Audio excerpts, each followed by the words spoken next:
There was a talk that I listened to.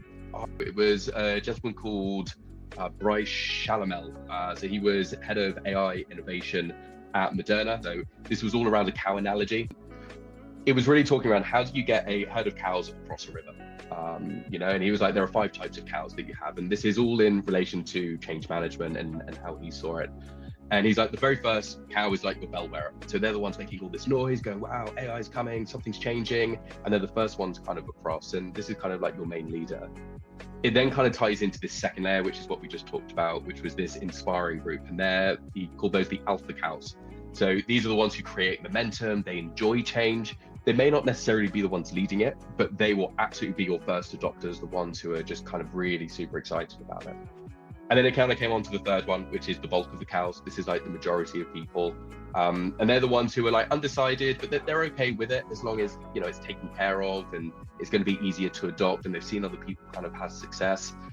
And then it leads to like these other two, which is the bit I found like super interesting. So one, he called the dog cows. So they're the ones who probably need to send the dog in to kind of really herd and maybe nip at the legs. But they're the ones who are comfortable where they are. They don't really, want change too much. But if you nudge them slowly, they'll start to really change their position. And it's this art of the push and pull is what he talked about. And I think this is really where the educational side comes into this.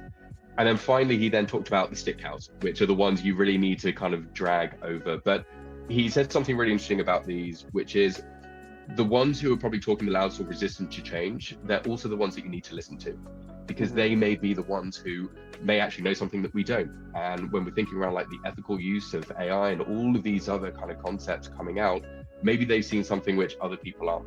So maybe they know something. So he's like, you absolutely need to meet people where they are, really. I think that's kind of the big part. And everyone's going to be on a different part of this journey as they kind of come through. But the final bit that he then left with is like, AI won't replace you. This is like the big thing which everyone talks about. AI is going to take my job. But he did say that someone using AI will. And then this is the thing that we would then really need to kind of combat with as well. So I think it's multifaceted. There's a lot kind of in there.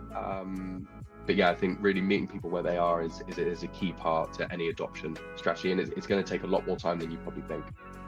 I agree. The goal is to augment people. This is what I tell to every day. I speak with customers every day. It's like, it's not here to replace you. It's like, okay, if you now can support 100 customers, now you'll be able to do 200 or 300 with the same